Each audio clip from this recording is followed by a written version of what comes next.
I had been living with this uninvited power for the past 5 years. I've vowed never to tell anyone.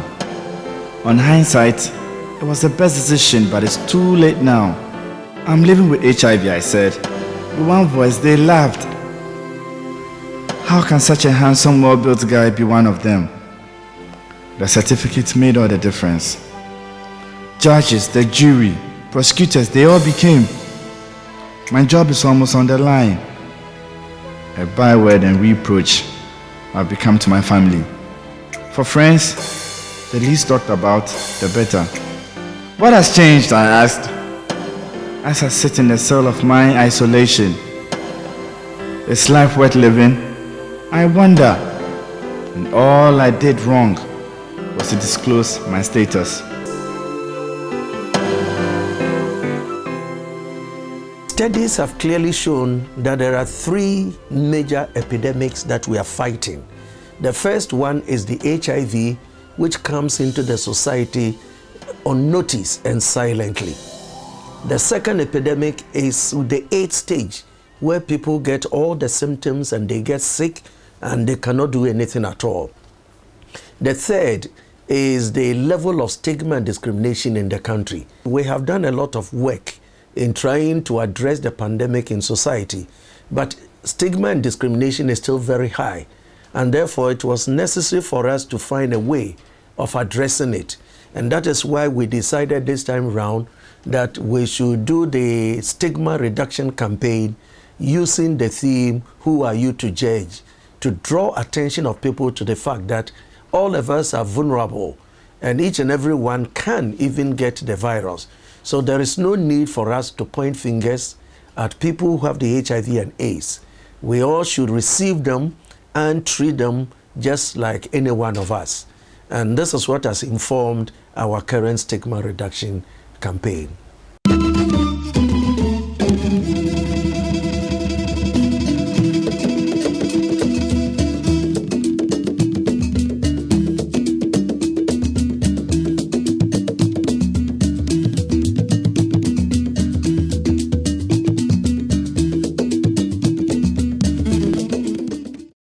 The issues of stigma and discrimination might not be very apparent.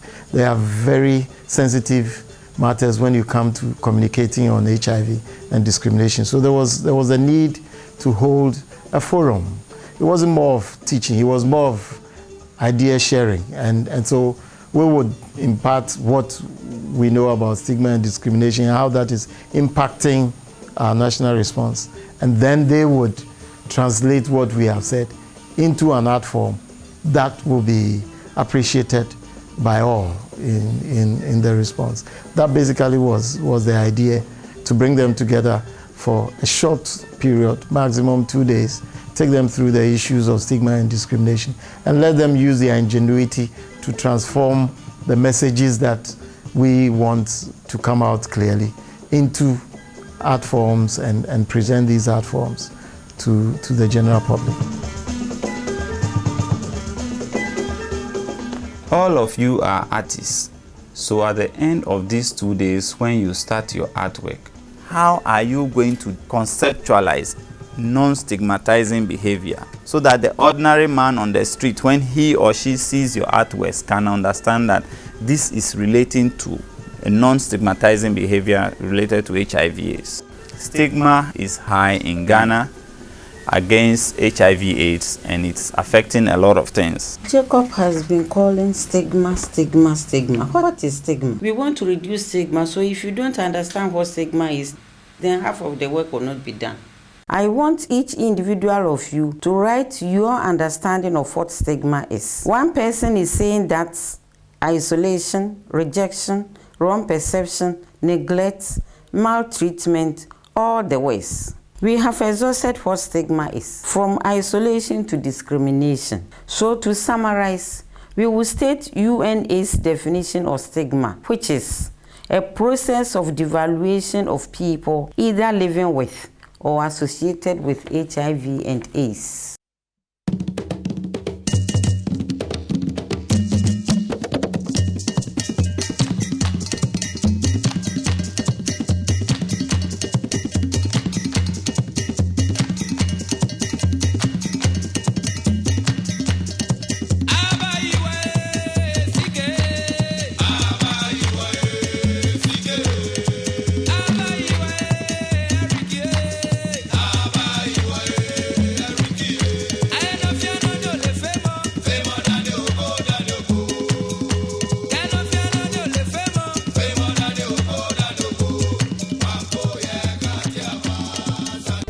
Well, I came into this workshop with basically little or no idea as to what stigmatization was, stigmatizing people living with HIV. But then the workshop really brought out a lot in me in terms of reflecting upon the fact that there are people living with HIV and that they go through every day of emotional, psychological, and physical, torture of people stigmatizing them. A chance for me to reflect on the fact that people living with HIV are just like you and I. The only difference is that maybe they've got the virus and they've been able to come out to tell us that they have the virus. So instead of stigmatizing them, what we need to do is to give them the support that they need. So for me, it really affected my work in terms of being able to translate what I have absorbed from the workshop into artistic language. This very piece I have entitled Stitching It Up. It's out of the fact that in the past, probably we're ignorant and we stigmatized, people living with HIV. Now we've come and we've gotten the knowledge. So what do? Let's bring all those pieces together and then stitch up wrongs that we have done. And from now on, let it be at the back of our minds that they are just like you and I. So there's no need for us to stigmatize them, but rather give them the love and support that they need. Yeah. In the 2 days training that preceded this art workshop, I was exposed to rich knowledge and information about AIDS and of course HIV. At the workshop, I was privileged also to meet somebody living with HIV. And in fact, I must say that was the climax of the workshop for me as an individual. Prior to that, I had little knowledge about HIV/AIDS, and I thought I knew so much. I realized that people living with HIV are as normal as we, and of course, it can happen to anybody. So I decided that, okay, let me bring out this sketch, just depicting or expressing somebody who is sorrowing and is being consoled by another person.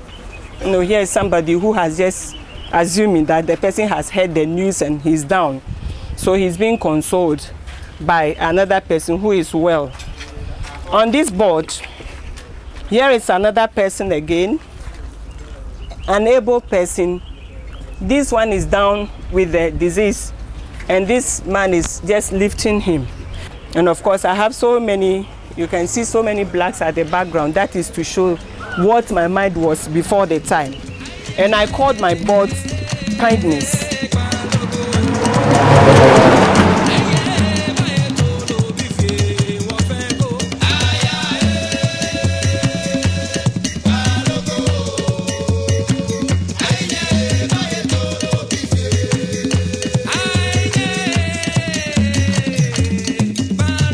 I'm talking about stigmatizing of PLHV. And it's like we had this 2 days workshop on stigmatization. You could see a figure standing who is with HIV virus. And those around him are trying to console him. Brethren, if you still have it, we're still there with you.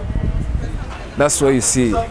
I've come to realize those times, like there wasn't any pity for anybody. I don't pity no man. Why? Because I feel everything just happened.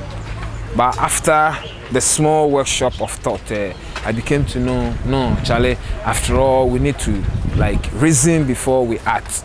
I call this painting community of one. Why do I call it community of one?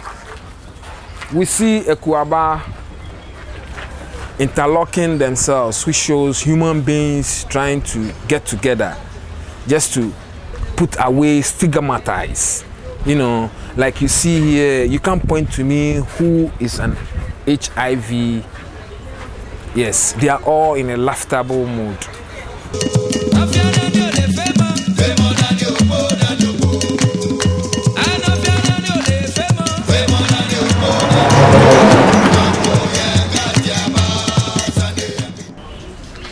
Before I came for the workshop, I was like, anyone living with HIV, it's supposed to be excluded, or I perceive the person to be immoral. Therefore, the person shouldn't be given the needed attention.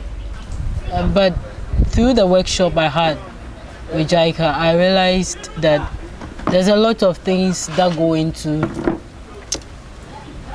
into understanding what the disease is really about. I came to understand that people living with HIV are humans like us. They deserve all the love, the care. And this has really influenced my work, because now I find myself painting with a clear understanding that we need to show love, we need to show appreciation, we need to unite. That's why I have this symbol, a symbol of unity. The Demchem Funefu, which means two crocodiles having the same stomach. So that's the head, and the other head is here. They eat differently. They have two different heads, meaning they eat differently. But all the food they eat enters into one stomach. And I believe that music is a way of sending forth message to the society. So I have a man, engrossed in his music, and on top of him, he's sending a message of love to people living with HIV. That's the symbol of, it, and it's telling us that no matter what it is, no matter how bad the situation can be, that's why I have a whole black background over here. No matter how bad the situation can be, we can always shine by uniting and showing love.